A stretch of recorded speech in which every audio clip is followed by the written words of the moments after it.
మెయిన్గా ఇటు CM Revanth Reddy BRS అధినేత కేసీఆర్పై కొన్ని కామెంట్ చేశారు.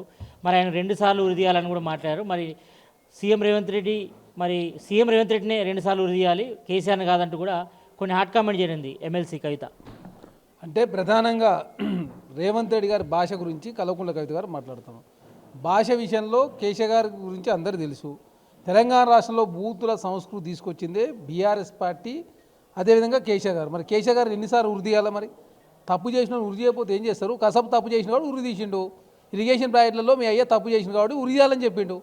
కసబ్లాగా ఉరి తీయాలని చెప్తే మరి మీ అయ్యా అసెంబ్లీకి వస్తానని చెప్పి పారిపోయిండు. తోలు తీస్తాడు, తొక్క తీస్తాడు.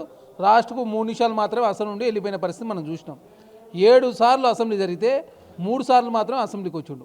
ఒకసారి ప్రమాణ స్వీకార సందర్భంగా, రెండోసారి గవర్నర్ బడ్జెట్ ప్రసంగం తర్వాత, మొన్న 3 నిమిషాలు వచ్చి సంతకం పెట్టి జంప్ అయిపోయిన పరిస్థితి మనం చూసినాం.